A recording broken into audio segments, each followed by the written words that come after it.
Malgré un soleil de plomb en Arabie Saoudite, des nuages noirs s'amoncellent au-dessus du royaume. En particulier à l'ouest, dans l'immense région dévolue à ce qui doit être son projet d'urbanisme révolutionnaire, Neom. Le pays avait pourtant tout fait pour maintenir un soleil radieux autour de ses 4 lettres, avec des campagnes de communication à l'échelle mondiale. Mais ce projet phare, voulu en grande partie par le prince héritier Mohammed Ben Salman, est en train de voir ses perspectives s'assombrir, et notamment son élément phare, The Line. Si côté construction, des chantiers de moindre ampleur semblent prendre forme, Neom est plombé par une baisse relative des possibilités de financement du royaume et les rumeurs de réduction drastique du chantier de The Line. Pour ce nouvel épisode de Looking For, nous allons explorer toutes les turbulences qui secouent ce projet emblématique de l'Arabie Saoudite. C'est une nouvelle qui a résonné comme un coup de tonnerre dans le ciel de The Line. Le 5 avril 2024, le site d'information Bloomberg publiait un article indiquant que cette construction futuriste, voulant révolutionner l'urbanisme actuel, ne sera pas finie en 2030, loin de là. Il faut dire que le projet au départ était ambitieux. Il visait à construire 2 gratte-ciel parallèles de 500 mètres de haut, 200 mètres de large, et qui devaient s'étaler sur près de 170 km. Une mégapole linéaire vendue comme éco-responsable et ultra-connectée, devant à terme abriter près de 9 millions de personnes. Citant une source voulant rester anonyme, et des documents confidentiels qu'ils ont pu consulter, les journalistes de Bloomberg affirment qu'en 2030, seulement 2,4 km de ce projet devraient être construits, pour y accueillir 300 000 personnes. Une information largement reprise par les médias du monde entier, mais qui n'a pas été confirmée ou démentie par le royaume. Cette baisse drastique du projet à l'horizon 2030, si elle est confirmée, serait un immense coup dur pour la construction la plus emblématique de la région de Neom. Pour autant, elle ne constitue pas en soi une fin définitive de ce que certains spécialistes décrivent comme une utopie architecturale. En effet, comme nous l'avons longuement expliqué lors des précédentes vidéos, The Line a été conçu en modules presque indépendants les uns des autres. Avec cette vision de modules interconnectables mais indépendants, il n'est pas impossible qu'une première partie puisse sortir de terre avant que d'autres soient construites plus tard. Mais avec ce coup de rabot annoncé, le chantier mettra tout de même des décennies avant de se conclure, s'il arrive un jour à son terme. Cette mini-line, si elle se confirmait, pourrait sonner comme un désaveu cruel pour le prince héritier de l'Arabie Saoudite, qui n'a cessé de mettre en avant ce projet. Il le présentait d'ailleurs comme un élément phare de sa stratégie globale, baptisée Vision 2030. Un programme visant à moderniser le pays et trouver un modèle économique plus durable pour anticiper la fin de la rente liée à l'industrie pétrolière. Pour y arriver, les vannes financières semblaient ouvertes. La seule construction de Line devait coûter environ 335 milliards de dollars selon le gouvernement saoudien. Une enveloppe qui grimpe à 500 milliards si l'on prend en compte toute la région de Neom. Des estimations qu'il faudrait doubler voire tripler pour être réalistes selon certains experts. Depuis le départ, l'investissement est principalement financé par le Fonds d'investissement public, le Fonds souverain de l'Arabie Saoudite. Mais les signaux économiques envoyés par le pays sont plutôt pessimistes. Le Wall Street Journal notait que le fonds est à un niveau d'avoir de 15 milliards de dollars, soit son plus faible niveau depuis qu'il a commencé à communiquer ces chiffres en 2020. Autre signal préoccupant, la dette publique de l'État saoudien a augmenté ces dernières années pour s'établir à 27,5% de son PIB selon le ministère français de l'économie. Une information qu'il convient de relativiser puisqu'à titre de comparaison, la dette publique de la France s'établit à 110% du PIB selon l'INSEE. Un contexte morose auquel s'additionne un cours du pétrole relativement bas par rapport aux années précédentes, et qui ne permet pas à l'Arabie Saoudite de rouler sur l'or noir. Enfin, outre Neom, le pays multiplie les annonces de projets toujours plus démesurés.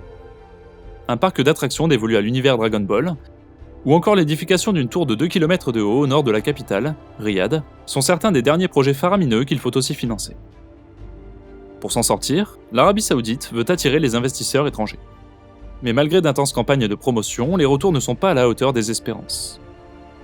Alors que les têtes pensantes de Neom planifiaient un apport de 100 milliards de dollars d'investissement extérieur par an, ce chiffre stagnait à 17 milliards de dollars par an entre 2017 et 2022, selon Bloomberg. Autre signal montrant que le projet global commence à réduire la voilure, l'immense usine de dessalement d'eau de mer qui devait sortir de terre à Oxagon a été annulée. Portée par l'entreprise française Veolia et l'entreprise japonaise Itochu, celle-ci devait fournir 30% des besoins en eau potable pour les résidents, les industries et les commerces de Neom, selon le site spécialisé MID. Un projet qui devait coûter entre 1,5 et 2 milliards de dollars d'investissement. L'accord de développement conjoint qui existait entre les parties a expiré et aucun autre n'a été conclu. Neom explique que l'annulation du projet fait suite à des changements de prévision dans les besoins en eau de la région. Plus grave que les préoccupations financières, l'Arabie Saoudite a été épinglée à de nombreuses reprises pour ses manquements graves aux droits humains, et notamment sur les sites de construction de The Line. Pour faire place nette, dans la région de Neom, plusieurs milliers de personnes ont été déplacées de gré ou de force, et plusieurs villages furent détruits selon une longue enquête dévoilée récemment par la BBC. Un sombre tableau, n'incluant pas les nombreux problèmes environnementaux que soulève aussi ce projet. Néanmoins, la machine Neom continue d'avancer. Tout comme le sponsor de notre vidéo, Odoo, pour faciliter la gestion de votre entreprise. Pour rappel, Odoo, c'est un logiciel de gestion qui offre une vaste collection d'applications professionnelles pour faciliter la gestion quotidienne d'une entreprise comme la facturation, la comptabilité, la gestion de projets ou la création de sites web. Pour ma dernière vidéo sur les JO, j'avais par exemple créé un site avec Odoo pour vous parler des désastres olympiques de Montréal ou de Pékin. Mais ce qui est vraiment génial dans le principe d'Odoo, c'est que vous n'êtes plus obligé de payer de nombreuses licences de logiciels. Ici, tout est regroupé dans un même forfait. C'est donc beaucoup moins cher et vous n'êtes pas forcé de jongler entre différentes interfaces. Tout est centralisé, les informations que vous entrez dans une application communiquent entre elles, donc ça facilite vraiment votre processus de travail. En plus, si vous n'avez qu'un seul besoin spécifique, comme la création de sites internet, vous avez le droit à une première application d'Odoo gratuite à vie. Avec plus de 45 applications faciles à utiliser, difficile de ne pas trouver celle qui répondra à vos besoins. C'est une vraie boîte à outils polyvalente, tout y passe, les ventes, la facturation, le CRM, la gestion d'inventaire ou même des ressources humaines. Et si vous êtes une entreprise en pleine croissance, vous apprécierez aussi la flexibilité d'Odoo qui vous permet notamment d'ajouter des applications au fur et à mesure que l'entreprise se développe. En résumé, Odoo est un excellent outil pour vous aider à centraliser et gérer votre entreprise sur une seule plateforme, et donc gagner du temps et en confort de travail.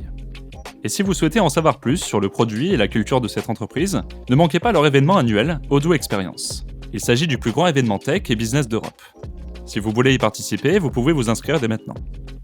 Enfin, pour rappel, la première application est gratuite à vie avec l'hébergement et le support inclus en illimité. En tout cas, si ça vous intéresse, vous avez mon lien en description juste en dessous pour essayer gratuitement l'une des applications d'Odoo. Maintenant, revenons du côté de Neom. Dans une récente vidéo promotionnelle, les progrès des différents chantiers sont mis en avant. Si The Line est évoqué très succinctement avec seulement quelques secondes, le temps est plus long pour présenter Sindalah. Il faut dire que cette île, conçue comme un paradis pour riches, est presque finalisée. Sur les rives de la mer Rouge, cette île de luxe doit être livrée théoriquement durant l'année 2024. Une échéance qui semble tout de même difficile à tenir, même si les travaux avancent rapidement. Les structures des hôtels de luxe sont désormais visibles et les installations de loisirs, comme les pelouses du golf, ressortent sur les images aériennes. Pour l'heure, aucune date officielle n'a été communiquée pour son ouverture. L'accent est plutôt mis sur les partenariats conclus avec les chaînes d'hôtels de luxe, plutôt que sur les conditions de travail des ouvriers sur le chantier. Il faut dire qu'après des années d'annonces et de vidéos promotionnelles en 3D, le royaume saoudien veut avancer plus vite, et notamment pour respecter un planning qu'ils se sont eux-mêmes fixés. Il en va ainsi avec le site de Trojena, la fameuse station de ski futuriste qui doit prendre place dans le massif montagneux du Hedjaz. En effet, Trojena a obtenu l'organisation des Jeux asiatiques d'hiver en 2029. Sur les images officielles, ainsi que sur les différentes vidéos et clichés diffusés sur les réseaux sociaux, force est de constater que d'importants travaux sont à l'œuvre dans cette région, avec une forte présence d'engins de chantier. Des sources pro-gouvernementales affirment que l'excavation et le nivellement de la future station de ski sont terminés. Une information à considérer avec prudence car non confirmée officiellement. En revanche, une chose est sûre, le premier des 5200 camions est arrivé à Trojena le 28 juillet 2024, afin de livrer une partie des 130 000 tonnes d'acier qui seront utilisées pour construire le village de la station. Mais il faudra très certainement augmenter la cadence pour arriver à achever toutes les promesses des vidéos de présentation. Des pistes de ski à l'immense retenue d'eau, en passant par le gratte-ciel de plus de 330 mètres de haut. Autre réalisation annoncée en grande pompe, Oxagon, ville à moitié construite sur pilotis qui doit être le cœur industriel et le port nouvelle génération de cette région, grande comme la Belgique. Tout comme The Line, très peu d'images circulent sur l'avancée des travaux. Mais on commence à voir la structure du futur port prendre forme sur certains clichés. Le premier terminal doit ouvrir en 2025 selon les annonces officielles. Comme pour les autres chantiers de Neom, les plus grosses avancées concernent les lieux de vie des ouvriers chargés de construire ces différents sites. Et ils sont nombreux puisque près de 140 000 personnes travaillent sur cette immense région selon Neom. Autre information nouvellement révélée en juin par Neom, Magna, une destination côtière de luxe regroupant les différents sites touristiques mis en lumière ces derniers mois, mais sous une même bannière. Au total, 11 projets répartis sur 120 km qui doivent chacun à leur manière associer Neom et l'Arabie Saoudite comme une destination de premier ordre pour les touristes aisés. Fans de golf, alors direction Guidori, une résidence touristique en bord de mer, avec un complexe hôtelier spectaculaire auquel sera ajouté un golf de classe mondiale selon les organisateurs. S'élevant dans le paysage côtier, 190 appartements de luxe, ainsi qu'une série de restaurants et de boutiques sont prévus. Près de 200 villas s'étaleront aussi autour du parcours de golf. Enfin, un hôtel de luxe de 80 chambres viendra compléter cette offre. Toujours plus grand et impressionnant, les divers sites annoncés ces derniers mois restent dans la veine des premières annonces de Neom, même si leur taille et leur ambition est plus restreinte. Là où The Line voulait accueillir jusqu'à 9 millions de personnes, Jomur cible 6000 résidents à terme. Ils se répartiront entre les 500 appartements et les 700 villas disposées autour de cette marina. Encore une fois, le sensationnel est au rendez-vous sur les images 3D, avec des constructions semblant sortir tout droit d'un film de science-fiction. Comme pour le reste, difficile de prédire aujourd'hui ce qui verra vraiment le jour et sous quelle forme. Les défis générés par ce chantier unique au monde sont immenses, et les difficultés sur la réalité de certains projets commencent déjà à se faire sentir. Reste à savoir comment l'Arabie Saoudite va les affronter et tenter de les surmonter. En tout cas, pour suivre cette évolution, n'hésitez pas à vous abonner à la chaîne pour ne rien rater.